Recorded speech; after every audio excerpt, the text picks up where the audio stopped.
कोविड-19 और आज का मतदाता टीवी में चार्टर्ड अकाउंटेंट निशांत अग्रवाल जी, आपका स्वागत है। नमस्कार। नमस्कार, आपका भी धन्यवाद। आपने मेरा इंटरव्यू ले रहे हैं आप। जी निशांत जी, बहुत स्मार्ट लग रहे हैं और थैंक यू सो बहुत मच। युवा हैं आप। हाँ जी, मैं अभी 29 इयर्स का हूँ जी और जी। पिछले 8 साल से प्रैक्टिस में हूँ। तो I think you are the youngest chartered accountant. I don't think so I am the youngest chartered accountant, but yes I completed my CA at the age of 21। Okay, ये मेरे लिए बहुत बड़ी उपलब्धि है कि मैं इतने कम उम्र के चार्टर्ड अकाउंटेंट जो 21 साल में बने उनसे बात कर रहा हूँ। Thank you sir. Thank you to you. Nishant, सवाल मेरा ये है कि एक महीना पहले देश के वित्त मंत्री जी ने जो बजट पेश किया लोकसभा में, उसको कैसा देखते हैं आप? मेरे हिसाब से बहुत ही पॉपुलिस्ट बजट आया है और उसमें इन्होंने मिडिल क्लास के लिए और लो इनकम ब्रैकेट वाले लोगों के लिए काफ़ी अच्छा कुछ किया है। जो इन्होंने अपना स्लैब बढ़ा दिया है एग्जेम्प्ट इनकम 12 लाख तक का, वो बहुत ही अच्छा किया है। लोगों को बहुत इससे फ़ायदा होगा। एक सबसे बड़ी चीज़ जो मुझे लगती है, इससे क्या होगा, लोगों की कंजम्पशन बढ़ेगी। 12 लाख तक अब जब टैक्स नहीं देना तो लोग जो वो स्पेंड करेंगे कहाँ करेंगे? खाने पीने पे करेंगे, ट्रैवल टूरिज़्म में करेंगे, अपना ऑटोमोबाइल्स पे करेंगे। लोगों की बेसिकली परचेजिंग पावर बढ़ गई है अब। बढ़ेगी। परचेजिंग पावर जब बढ़ जाती है तो कंजम्पशन काफ़ी अच्छा बूस्ट करता है। ये चीज़ आप डायरेक्टली कोरिलेट भी कर सकते हो स्टॉक मार्केट से। अब जब कंजम्पशन बढ़ी है तो कुछ पर्टिकुलर टाइप के जो सेक्टर्स हैं वो बढ़ना शुरू हो गए हैं। अगर आप देखेंगे, कंजम्पशन ग्रोथ स्टोरी इंडिया की बहुत अच्छी है और ये किक मिला है, एक अच्छा बूस्ट मिला है यहाँ पे जो सरकार ने किया है, बहुत ही अच्छा किया है। लोगों की EMI, इसमें लोग जब कंजम्पशन करेंगे खाने पीने ऑटोमोबाइल पे तो और करेंगे ही, साथ में जो मुझे लगता है बैंकिंग सेक्टर बहुत सुधरेगा। बैंकिंग सेक्टर इसलिए सुधरेगा कि जब पावर बढ़ जाती है परचेजिंग की, लोग EMI भी ज़्यादा लेते हैं, लोन ज़्यादा लेते हैं। अब आज मुझे पता है कि मेरे पास 5 लाख एक्स्ट्रा इनकम है, अगर जिस पे मुझे टैक्स नहीं देना, तो कहीं ना कहीं मेरी बचत 5 लाख में से 1.25 लाख की तो हो ही रही है। जी जी जी। वो 1.25 लाख वो स्पेंड करेंगे, वो सोचेंगे कि यार 10,000 रुपये महीना बच रहा है मेरे को, तो एक 10,000 की EMI पे कोई चीज़ ले लेते हैं। कोई चीज़ ले लेते हैं। तो उससे क्या होगा, एक सर्कल है, चीज़ EMI पे ली जाएगी, कंपनी के प्रॉफिट बढ़ेंगे, कंपनी आगे एम्प्लॉयमेंट देगी तो आगे लोगों की सैलरी ही बढ़ेगी। मतलब कहने का तात्पर्य सर ये कि तीसरी अर्थव्यवस्था की तरफ भारत देश अग्रसर हो चुका है। मेरे ख्याल से तो बहुत अच्छा स्टेप था ये। और जो आप कह रहे हो बिल्कुल ठीक है, हम आगे बढ़ेंगे, भारत भी ग्रो करेगा। अब बस ये डिपेंड करता है कि भारत के लोग ये जो अपनी एक्स्ट्रा इनकम है कहाँ स्पेंड करते हैं। जी जी सर, अभी तक के बजट में वित्त मंत्री जी का सबसे बेस्ट बजट मानेंगे आप इसको? नहीं जी, ये बेस्ट बजट नहीं था। एक पॉइंट ऑफ व्यू से आई एग्री कि ठीक है, कंजम्पशन को बूस्ट देने के लिए इन्होंने टैक्स कम किया है, लेकिन उसका एक नुकसान भी ये हुआ है, अब जब सरकार के पास रेवेन्यू कम होगा तो वो खर्चे भी थोड़े कम कर पाएगी। खर्चे कम कर पाएगी, जैसे कैपिटल एक्सपेंडिचर होते हैं वो कम है। अब जब कैपिटल एक्सपेंडिचर कम होते हैं तो जो इकोनॉमी में रोटेशन होती है, जीडीपी होती है, रोटेशन ऑफ मनी होता है, वो बहुत कम हो जाएगा कंपैरेटिवली। और ये चीज़ आप देख भी सकते हैं कि मुझे जो लगता है कि अब तक पिछले 4 साल से जो हमारी इकोनॉमी चल रही थी गवर्नमेंट एक्सपेंडिचर पे चल रही थी। गवर्नमेंट जो एक्सपेंडिचर कर रही है आपके रोड पे, पावर सेक्टर पे, ये गवर्नमेंट एक्सपेंडिचर कर रही थी। अब सरकार ने एक तरह से एक टॉर्च बियरर की तरह ना वो प्राइवेट को दे दिया है कि भाई साहब अब बड़ी बड़ी कंपनियां खर्चा करें, हम नहीं कर पा रहे क्योंकि हमारी टैक्स की कलेक्शन इतनी नहीं है। तो जब प्राइवेट खर्चा करेगी, अगर कर देती है तो अच्छा रहेगा, लेकिन अगर नहीं करती तो कहीं ना कहीं इसमें भी हमें लगता है कि उतना डेवलपमेंट नहीं हो पाएगा इंफ्रास्ट्रक्चर का या फैसिलिटीज़ का, जो सरकार चाह रही थी पहले और अब भी। सर, आपने बहुत ही बेबाकी से अपनी राय रखी, इसके लिए वेलकम है आपका। सवाल इसी के साथ जुड़ा मेरा एक और भी है सर।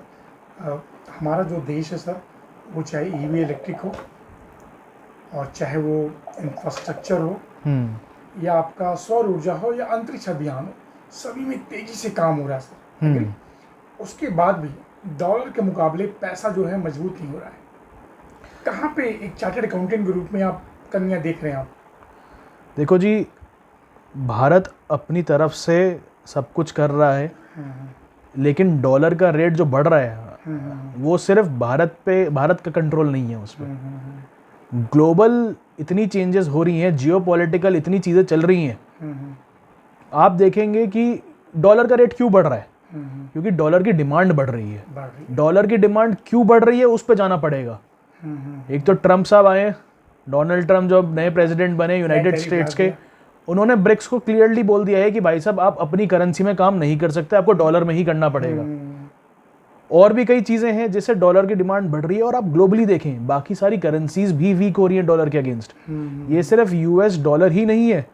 अब जापान में इंटरेस्ट रेट्स में उलटफेर हुआ तो कहीं ना कहीं डॉलर की डिमांड वापस बढ़ गई। रशिया यूक्रेन में वॉर चल रहा है, वो एक अलग जियोपॉलिटिकल रीज़न है। ठीक है, इसके अलावा ईरान इराक का रीज़न है। अपने आप जब एक बात बताइए, हमारा डॉलर एक और रीज़न से बढ़ रहा है कि मैं सिर्फ ये इंडिया की बात नहीं कर रहा, ऑल ओवर द वर्ल्ड जितने भी फॉरेन इन्वेस्टर्स हैं वो सब पैसा इकोनॉमीज से निकाल रहे हैं। बड़ी बात है। वो पैसा वापस जा रहा है यूएस। वो क्यों जा रहा है यूएस, ये भी एक साइकिल है। वहाँ पे इंटरेस्ट रेट बढ़ रहे हैं। ठीक है, इंटरेस्ट रेट बढ़ रहे हैं तो किसी को अगर सिक्योर्ड 6 से 7% या 5 से 6% सालाना रिटर्न आ जाता है तो वो प्रेफर करेगा rather than एक रिस्क लेके 10% पे जाए। सिक्योर पे ज़्यादा फोकस है, सिक्योरिटी पे ज़्यादा फोकस है, क्योंकि जियोपॉलिटिकल सिचुएशंस ऐसी हैं कि अभी इक्विटी कहना गलत होगा, पूरी ग्लोबल मार्केट का सिनेरियो भी क्लियर नहीं है क्या होगा। तो कहीं ना कहीं सारा पैसा वापस यूएस जा रहा है, तो डिमांड तो डॉलर की बढ़ रही है। इसलिए आप देखेंगे डॉलर इंडेक्स हमारा बढ़ रहा है, डॉलर के रेट बढ़ रहे हैं। तो जो जनता का सवाल है, जनता एक जनसाधारण जनता है, उसको इतनी बात समझ में आती है कि अगर रुपया कम है यानी हम कमज़ोर हैं। क्या ये बात सच है? नहीं जी, इसका आप दूसरे पर्सपेक्टिव से देखिए। डॉलर का रेट अगर बढ़ रहा है यानी कि डॉलर मजबूत है, रुपये कमज़ोर नहीं। रुपये कमज़ोर नहीं है, डॉलर मजबूत है। और डॉलर सिर्फ भारतीय रुपये के अगेंस्ट मजबूत नहीं है, सारी करेंसीज के अगेंस्ट मजबूत हो रहा है। अच्छा सर, भविष्य में क्या ऐसा, अभी आपने शायद सुना होगा न्यूज़ में कि मोदी जी की प्लानिंग है कि भाई रुपीज़ में भी बहुत सारे कंट्री में पेमेंट हम करें, वो अच्छा स्टेप होगा? जी, हमारे जो प्राइम मिनिस्टर मोदी जी हैं, उनका स्टेप इंडिया के लिए तो बहुत अच्छा होगा अगर ऐसा होता है, लेकिन मुझे ये होता हुआ लग नहीं रहा। उसका रीज़न इंडिया की पॉलिटिकल सिनेरियो नहीं, उसका रीज़न है यूएस का इन्वॉल्व होना, पूरा अधिकार है, मोनोपोली है। हाँ, उसकी वजह से जो ट्रम्प टैरिफ लगा रहा है हर एक कंट्रीज़ पे। ट्रम्प एक तरह से धमकी वर्ड कहना गलत होगा, लेकिन एक प्यार से लोगों को समझा रहा है कि आप डॉलर ही यूज़ करें। जी। तो वो कहीं ना कहीं एक रुकावट बन रहा है मोदी की मुहिम पे कि हमें इंडियन रुपीज़ ही यूज़ करना है फॉर फॉरेन ट्रांजैक्शंस। सर, दूसरा सवाल ये था इस बजट में सर, एमएसएमई सेक्टर, निवेश, एग्रीकल्चर और यानी कि सर्विस सेक्टर को बहुत ज़्यादा फोकस किया गया है। मैं चाहूँगा जो एमएसएमई सेक्टर है सर, इसमें बहुत सारी, चाहे वो टर्नओवर हो, चाहे वो छूट हो या पेमेंट मोड हो, बहुत सारी चीज़ें इसमें रखी गई हैं। तो एमएसएमई सेक्टर एक देश की अर्थव्यवस्था की रीढ़ की हड्डी होती है। थोड़ा उसके बारे में बताएंगे, इस बजट से एमएसएमई सेक्टर कितना मजबूत होगा? देखो जी, अच्छी बात है, टर्नओवर बढ़ाया गया, कुछ लिमिट्स बढ़ाई गई हैं एमएसएमई के लिए। काफ़ी कंपनीज अब एमएसएमई के एक दायरे में आ जाएंगी, जिसके फ़ायदे भी हैं और नुकसान भी हैं। फ़ायदा ये है, कोई अगर एमएसएमई एक्ट के अंदर केस करता है तो रिकवरी की बहुत चीज़ें हैं। पैसा आप किसी एक प्रक्रिया के थ्रू निकाल सकते हो अगर एमएसएमई में आप रजिस्टर्ड हो। लेकिन पेमेंट भी 45 डेज वाला है, 45 डेज वाला पेमेंट है। ये मुझे लगता है कहीं ना कहीं नेगेटिव चीज़ है। लोग किसी और से परचेज करना पसंद करेंगे। देखिए, आप 45 days from the date of invoice कहते हैं, इनवॉइस जिस दिन कटा उसके 45 दिन के अंदर पेमेंट होनी चाहिए। मेरा मानना ये है कि ये 45 दिन इनवॉइस डेट से नहीं, 45 दिन due date of invoice date से होनी चाहिए। अगर मान लो मैं एक बिजनेस करता हूँ, मेरा क्रेडिट पीरियड 60 दिन का है, तो क्या मुझे 60 दिन तक छूट नहीं मिलनी चाहिए? मैं क्यों 45 दिन में पेमेंट करूं? पेमेंट करो। जो मार्केट ट्रेंड है, जो मार्केट में चली आ रही हैं चीज़ें, मैं उस हिसाब से तो करूंगा। और अगर मुझे सरकार पेमेंट टाइम पे देगी, अगर मैं एक कॉन्ट्रैक्टर हूं तो मैं क्यों नहीं दूंगा 45 डेज में? जी जी, लेकिन हमें पेमेंट मिलेगा 3 महीने बाद। सरकार पेमेंट देती है जी 1 साल बाद, 1.5 साल बाद, जी और मुझे पेमेंट करनी है 45 दिन में एमएसएमई के लिए। तो कहीं ना कहीं मैं तो फंस गया। तो मेरे हिसाब से 45 दिन from the due date of invoice होना चाहिए, rather than 45 days from invoice date. तो ये आपका सुझाव है। हाँ जी। अच्छा, बस 5 मिनट आपका निशांत अग्रवाल जी आपका और लेंगे। जो स्टार्टअप के लिए बड़ी योजना लागू की गई है, उसमें एक कमी मुझे दिखती है, थोड़ा आप बोलें, कि बगैर किसी सुरक्षा मानक के उनको लोन दिया जाता है और 100 में से 10% ही स्टार्टअप चल पाते हैं, बाकी जनता के पैसा डूब जाता है। तो इसके लिए कुछ विशेष मापदंड होना चाहिए स्टार्टअप के लिए, लोन के लिए। देखिए जी, ये एक बहुत विचित्र चीज़ है। ठीक है, हम कह रहे हैं कि एक अनसिक्योर्ड लोन दिया गया, उसमें से सिर्फ 10%, मुझे लगता है 10% भी स्टार्टअप नहीं चलते, 1-2% ही चल पाते हैं। एक बहुत छोटा सा पोर्शन होता है जो स्टार्टअप चल पाते हैं। अब मैं इसको 2 पहलुओं में आंसर दूंगा। पहला कि मैं टैक्स दे रहा हूँ सरकार को, मैं एक स्टार्टअप अब एक खोलता हूँ, तो क्या मुझे अनसिक्योर्ड लोन मिलना चाहिए? जी, मेरे नज़रिए से मेरे को मिलना चाहिए। मैं भी कोशिश कर रहा हूँ, मुझे कहाँ और कौन पैसा देगा अगर सरकार मुझे पैसा नहीं देगी तो। अगर मैं टैक्स दे रहा हूँ, इतने सालों से मेरी फैमिली टैक्स दे रही है, तो मुझे भी तो कुछ मिलना चाहिए।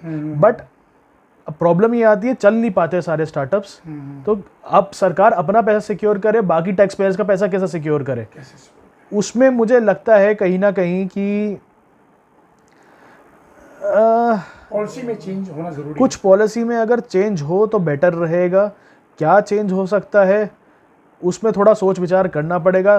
तो अभी मैं कुछ इसमें कमेंट नहीं कर सकता मैं, क्योंकि मेरे पास कोई बेहतर सुझाव नहीं है सरकार के लिए कि या किसी के लिए भी क्या बेटर हो सकता है ना। बट सरकार जो कर रही है, मेरे को लगता है अच्छा कर रही है। जिनको लोन दिया जा रहा है, अब ये लोगों की जिम्मेदारी है कि उसको अच्छी तरह से यूज़ करें। हाँ, सक्सेस होना हो बात अलग है, चोरी ना करें। चोरी नहीं करें, बिल्कुल सही कहा आपने। ठीक सर, 2 सवाल और था। जो 12 लाख वाला जो छूट वाली जो चीज़ें दी गई हैं, क्या इससे टैक्स पेयर की संख्या बढ़ेगी? टैक्स पेयर की संख्या बढ़ेगी? अच्छा, देखो मुझे लगता है ITR तो ज़्यादा फाइल होंगी, ज़्यादा होंगे तभी उनको छूट मिल पाएगा, तभी छूट मिलेगी। टैक्स पेयर का ओवरऑल जो क्या कहते हैं नंबर ऑफ फाइलिंग होती है, वो तो डेफिनेटली टैक्स पेयर जो इनकम टैक्स एक्ट के परव्यू में तो बढ़ेंगे, डेफिनेटली बढ़ेंगे, मुझे लगता है कम नहीं होंगे। और एक्चुअल लोगों की स्थिति समझ में आएगी, कितनी इनकम है, जो कागजों से दूर थी अब वो रिकॉर्ड में आएगी। तो एक अच्छा अनुमान GDP का भी यही होगा कि लोग एक्चुअली में कितना कमा रहे हैं। मुझे ये लगता है। अच्छा सर, एक बड़ा सवाल जिसके लिए मैं मेहनत कर रहा हूँ, वित्त मंत्री जी के साथ सैकड़ों चार्टर्ड अकाउंटेंट या बहुत सारे बुद्धिजीवी फाइनेंशियल एक्सपर्ट होंगे जिन्होंने ये बजट बनाया। एक युवा चार्टर्ड अकाउंटेंट के रूप में मैं आपको सुझाव चाहता हूँ कि उसमें क्या चीज़ें रह गई, अगर ये चीज़ और ऐड ऑन कर देते तो बजट बहुत अच्छा हो जाता।